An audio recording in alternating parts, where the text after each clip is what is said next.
بسم اللہ الرحمن الرحیم۔ ہم جا رہے تھے ایک جگہ، ابھی ہمیں تبلیغ والے ملے، انڈیا سے آئے ہوئے تھے، کیسے سادہ کپڑے ان لوگوں کے، ایسے غریب لوگ بیچارے ہوتے ہیں نا۔ میں نے کہا دیکھو کتنی غربت ہے، مگر ان کی سوچ کتنی بڑی ہے۔ انڈیا سے کہاں آئے ہوئے ہیں؟ تنزانیہ، دین کی دعوت دینے کے لیے۔ میں بینکاک میں سے واپس آ رہا تھا نا، تو مسجد میں جب بیٹھا تو مجھے کچھ لوگ نظر آئے، بالکل ایسے جیسے غربت کا ایک اثر ہوتا ہے نا انسان کے چہرے پر، تو ایسے بیچاروں کے مرجھائے ویسے چہرے اور پرانے بوسیدہ کپڑے اور بالکل سیدھے سادے گاؤں دیہات کے۔ تو چونکہ مجھے ایسا لگا کہ میں نے کہا یہ کوئی انڈیا پاکستان کا چینل معلوم ہو رہا ہے، تو میں گیا ان کے پاس، وہ بھی آئے، کہہ رہے ارے مفتی طارق صاحب ہیں آپ؟ میں نے کہا ہاں بڑے زبردست ملے۔ اب ان کے بڑی خوشی کے جذبات، وہ کہہ رہے ہیں تو آپ کو سنتے تھے، اب ان کے جذبات، وہ ہدیہ دینا چاہ رہے تھے، انہوں نے مجھے سونف ہدیہ دی۔ غربت بیچاروں کی، کچھ بھی نہیں تھا۔ میں نے کہا یار ان کے، وہ تو لباس سے بھی جھلک رہی تھی، میں نے کہا ان کی غربت دیکھو اور ان کا مشن دیکھو۔ انڈیا سے جو پیسے جمع ہوئے خرچ کر کے دوسرے ملک میں سال کی جماعت واپس آ رہی ہے۔ تو میرے بھائی جس قوم میں یہ جذبات ہوں، اس مذہب کو دنیا میں معذرت کے ساتھ تھوڑی ابیوز لینگویج بھی استعمال کرتا ہوں، کسی کا باپ بھی ختم۔ بولو بھائی، یہاں بھی عیسائی مشنریاں ہیں، بڑے پیسے لے کے گھوم رہی ہوتی ہیں، اور ٹرسٹ ہیں ان کے، اور اسپتال بنائیں گے اور یہ کریں گے اور وہ کریں گے، اور غریبوں کے نوٹوں کی گڈی۔ تبلیغ والے بیچارے جہاں بھی جاتے ہیں اپنے خرچے پہ، کوئی پیچھے سے پیسے نہیں دیتا۔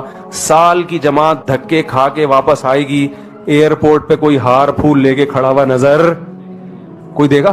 وہی سال لگا کے آ رہا ہے۔ یا تبلیغ والوں نے کوئی کارڈ دے دیا ان کو کہ آپ نے چونکہ سال لگایا اور تبلیغی جماعت کو پروموٹ کرنے میں آپ کا بہت بڑا کردار ہے، یہ ہمارا کارڈ ہے، کہیں بھی جانا ہو تو یہ کارڈ دکھا دینا، آپ کو مل جائے گی۔ کبھی دیکھا آپ نے؟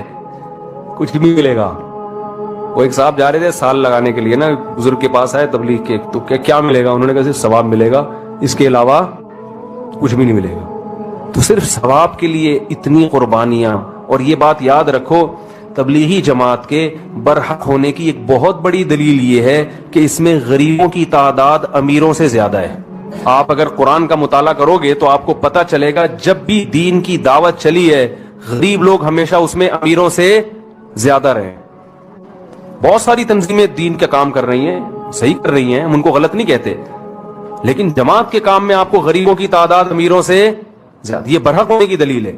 قرآن میں آتا ہے جس پیغمبر نے بھی دعوت دی ہے اس پیغمبر کی دعوت میں غریب لوگ ہمیشہ زیادہ آئے ہیں اور امیر کم آئے۔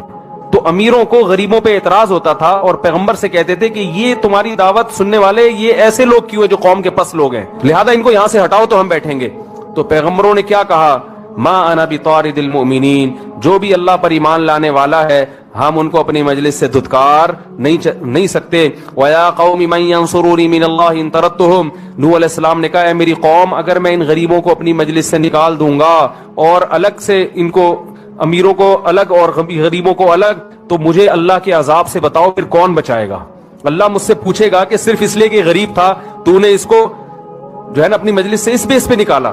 تو ہر دور میں دین کی جہاں بھی برحق دعوت ہوئی ہے اس برحق دعوت پر لبیک کہنے والے مساکین زیادہ ہیں۔ تو ہمارے دینی مدارس میں بھی غریب طلبہ زیادہ ہیں، امیر کم ہے، اور تبلیغ میں بھی غریب طلبہ زیادہ ہیں، امیر کم ہے۔